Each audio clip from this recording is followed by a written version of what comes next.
Australian Open getting started on January 14th, so let's start talking about that tournament a little bit. In today's video, going to be going with some women who have a long shot of winning this tournament. Now, with that being said, that of course means that are these players going to win this tournament?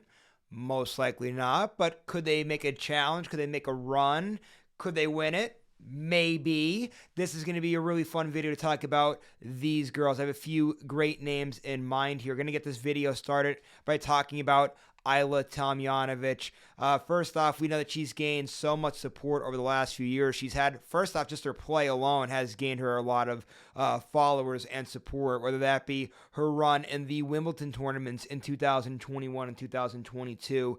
Then, of course, in 2022, where she was able to make a run in the U.S. Open, getting to the quarterfinals, and in that stretch, as it was well documented in the Netflix documentary, and we'll talk about that. That documentary being called Breakpoint, but she was able to beat Serena Williams in Serena's final major. The last time we ever saw Serena, it was a loss to Tomljanovic. So we know she's talented to make a run in these types of tournaments. Health is going to be the big thing for her.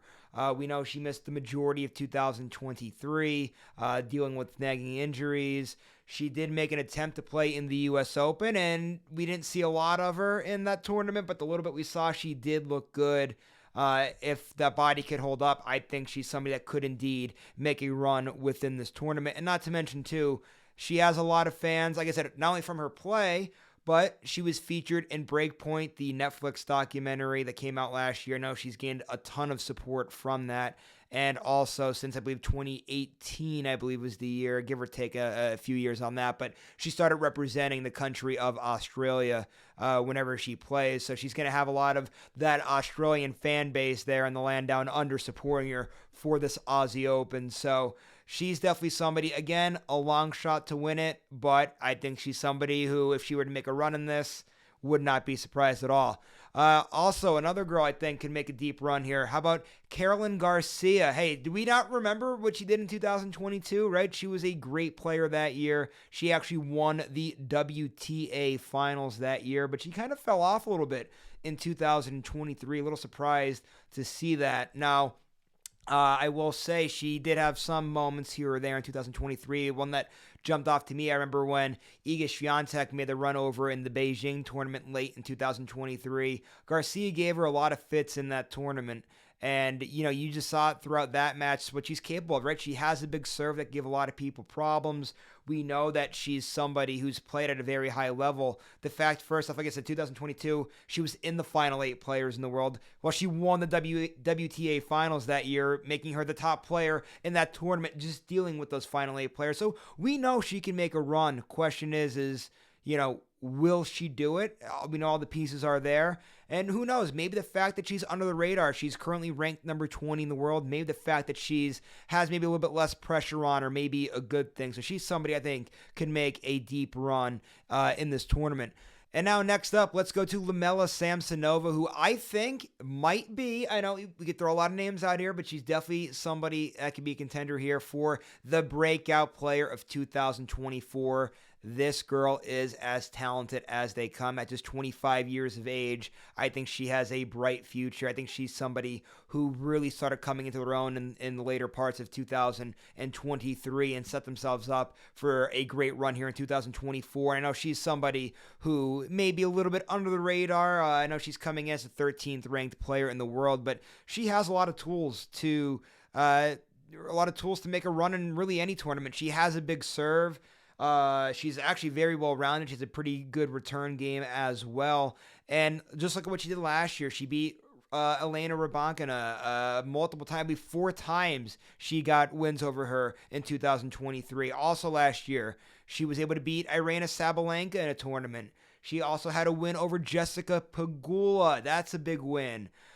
She also made a run in that Beijing tournament that I was mentioning with Caroline Garcia. She lost the finals of that tournament to Iga Swiatek. If it wasn't for Iga, she probably would have won the tournament there. So she's a very talented player, somebody who I think would be a breakout player here in 2024. Out of all these long shots for the win the Australian Open, I might even say she probably has the best shot of them all. But I'm actually going to end today's video with somebody who's maybe debatable to be on this list, and that's going to be Naomi Osaka. And I get it. John, what are you doing putting her on this list? She's not a long shot. She's won the tournament before. She was a former #1 player in the world. She's a hardcourt specialist. All that stuff, I understand that. I understand the argument why she should be in the category of people who have a great shot to win the tournament. But for me, and I did a video on this talking about her return, I think her best tennis in 2024 is going to come in the later part of the year, just because she's coming off that layoff, right? And I get that hopefully she's mentally recharged after having the birth of her daughter, the big return that she's having here, but just early on, that's a tall ask for somebody who hasn't played in a meaningful period of time, and a women's tournament that's so deep. I mean, look at the favorites here. Iga Swiatek, 4-time major champion. Aryna Sabalenka, great year last year, 2023, most consistent player in the 4 majors last year. Elena Rybakina, Wimbledon champion, Australian Open runner-up last year. Coco Gauff, 38 of her 50 wins on the tour last year in 2023 came on the hard courts. She won the U.S. Open last year. She's riding a lot of momentum coming into this year. Jessica Pegula coming in with a lot of momentum off of her WTA finals run late in the year. Ons Jabeur, tough outing in any tournament. So that's what I mean. This tournament is very deep. It's going to be a tall task for Naomi Osaka early on, especially being a lower-ranked player coming in. They did give her a special ranking for the tournament, but still, she's going to have a longer road, I think, to make a run in this. And that's a tall task early on. Is she capable of doing it? Yeah, you bet. But still, a tall task early on. And that's why she's included in this video. And that's just kind of my thoughts on things here for this tournament. Those are my long shots to win this tournament. Let me know what you guys think. Obviously, it's going to be a fun tournament. I can't wait to see how it all plays out, especially on the women's side here, right? A lot of great players, like I just mentioned. A lot of people in the mix to win a major championship here, so I can't wait to see how it all plays itself out.